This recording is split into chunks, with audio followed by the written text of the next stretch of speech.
दोस्तों नमस्कार, मैं कमलेश कुमार, कमलेश 1230 में आपका स्वागत है।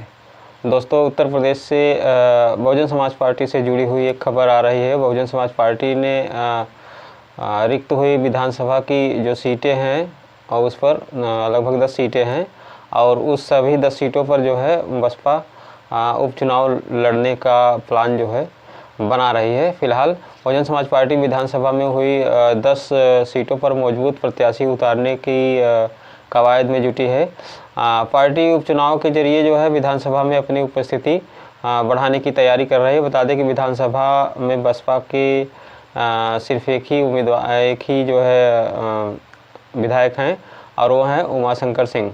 उमाशंकर सिंह जो है अपने दम पर जो है बहुजन समाज पार्टी के सिंबल पर चुनाव जीते थे और वो ही इस समय विधानसभा में है। लोकसभा, राज्यसभा और विधान परिषद में जो है पार्टी का कोई सदस्य नहीं है। पार्टी सूत्रों की माने तो उपचुनाव के लिए मजबूत उम्मीदवारों की नामों की फहरिस्त जो है तैयार करने का जिम्मा इस बार जो है बहुजन समाज पार्टी ने जिला अध्यक्षों को सौंपा है।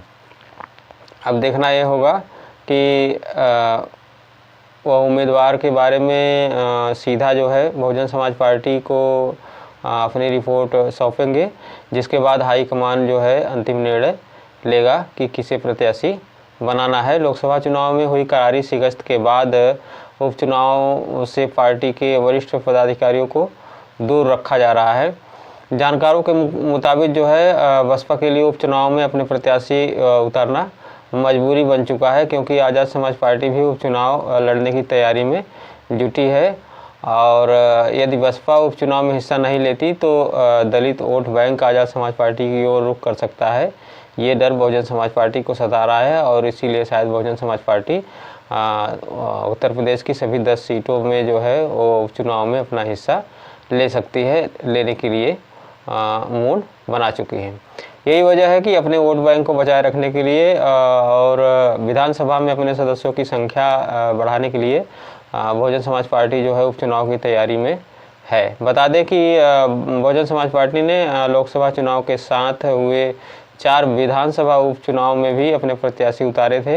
हालांकि उसे किसी भी सीट पर सफलता नहीं मिली थी और आकाश आनंद को लेकर के जो सोशल मीडिया पर कौतूहल बरकरार है, तमाम एक्टिविस्ट कयास लगा रहे हैं कि हो सकता है उपचुनाव में ही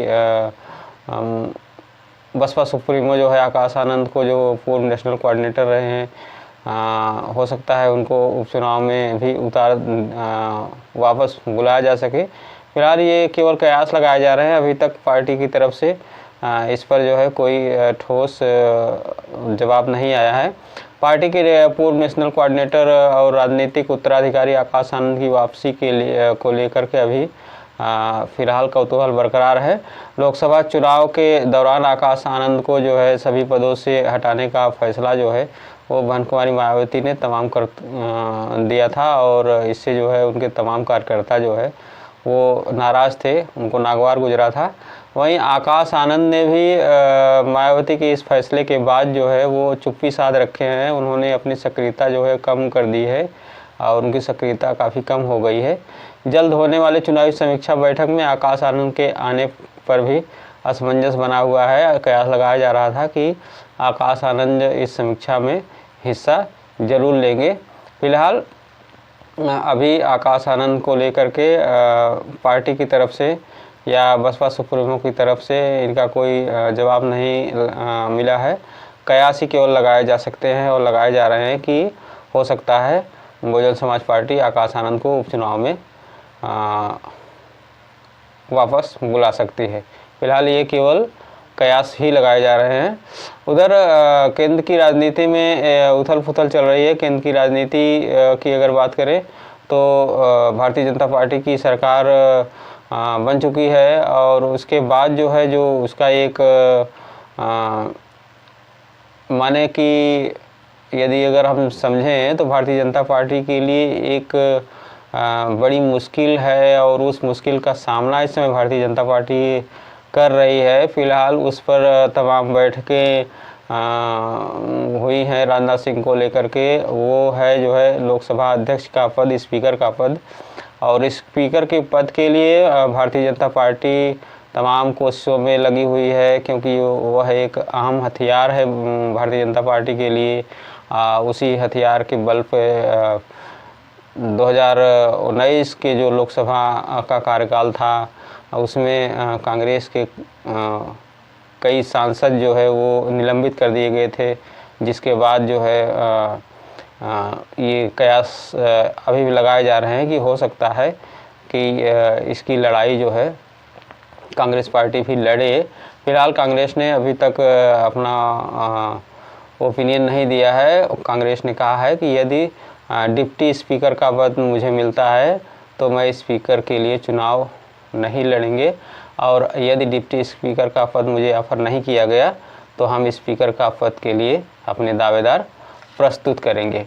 फिलहाल आइए समझते हैं कि लोकसभा अध्यक्ष के लिए भारतीय जनता पार्टी में क्या कुछ हो रहा है।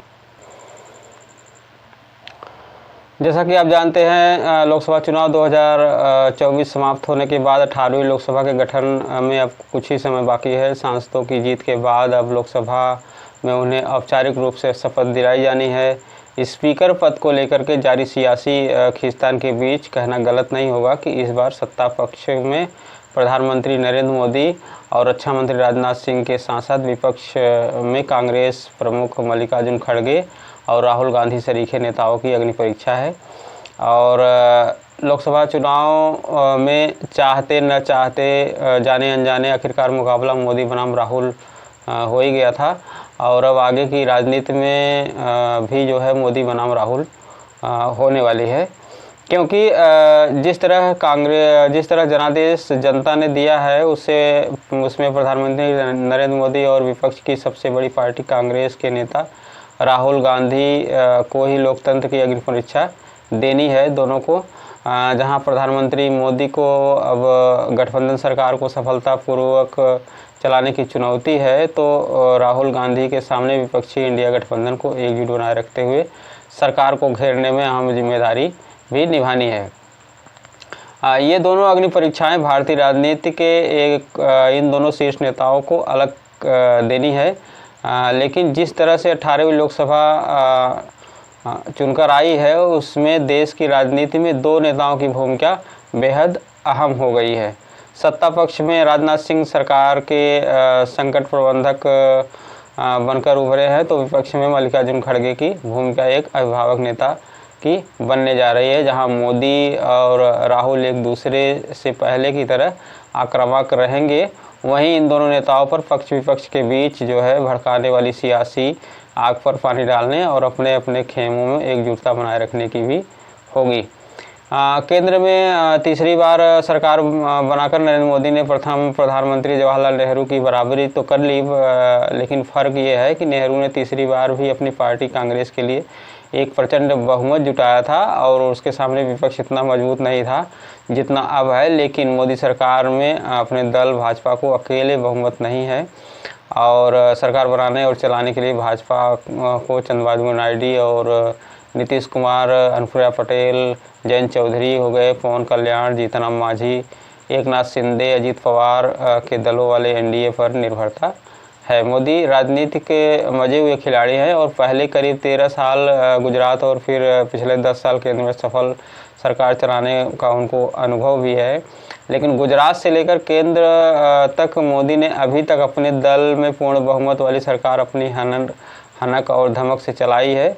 उन्हें गठबंधन सरकार चलाने का तजुर्बा नहीं है। हालांकि अब अटल बिहारी वाजपेयी की एनडीए की गठबंधन सरकार के वक्त वह पहले दिल्ली के भाजपा के महासचिव फिर गुजरात के मुख्यमंत्री रहते हुए उनके रिश्ते भाजपा के सहयोगी दलों के नेताओं के साथ रहे हैं।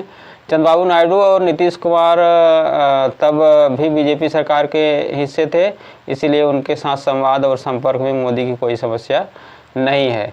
हालांकि अभी तक मुख्यमंत्री और प्रधानमंत्री के रूप में नरेंद्र मोदी की कार्यशैली एक मजबूत और धमक वाले ऐसे नेता की रही है जिनके सामने पार्टी और सरकार में बाकी सारे नेता बौने हो जाते हैं, जबकि अटल बिहारी वाजपेयी की कार्यशैली में समावेशिता का फुट ज़्यादा था और वह सत्ता के विकेंद्रीकरण और जिम्मेदारियों को के हस्तांतरण के भरोसे रखते थे। इसके विपरीत मोदी सरकार सत्ता के केंद्रीकरण और मोदी द्वारा सब कुछ अपने ऊपर ले लेने के लिए जानी जाती रही है, क्योंकि जिस तरह से अब भारतीय जनता पार्टी की सरकार का नाम कम बल्कि मोदी सरकार का नाम ज़्यादा चर्चित रहा है। इसके लिए जो है इसीलिए उन्होंने नोटबंदी, लॉकडाउन, CAA, अनुच्छेद 370, GST जैसे फैसले तमाम अवरोधों के बावजूद सरकार ले सकी थी। नोटबंदी और लॉकडाउन जैसे फैसले जिस तरह अचानक घोषित किए गए वो किसी गठबंधन सरकार में मुमकिन नहीं है। ऐसे में किसी फैसले के लिए जिसमें किसी भी तरह के विवाद और संभावना की हो उसे लेने से पहले सहयोगी दलों से परामर्श करना और उनकी सलाह के मुताबिक उसमें फेरबदल करने के लिए तैयार रहना गठबंधन सरकार की कामयाबी की पहली शर्त होती है। तो ये थी गठबंधन सरकार की भूमिका। फिलहाल अब जो मेन मुद्दा है वो है लोकसभा स्पीकर का पद। इस लोकसभा अध्यक्ष के पद के लिए जो है NDA अपनी ताकत लगा रहा है और उधर विपक्ष इंडिया गठबंधन भी अपनी ताकत लगा रहा है।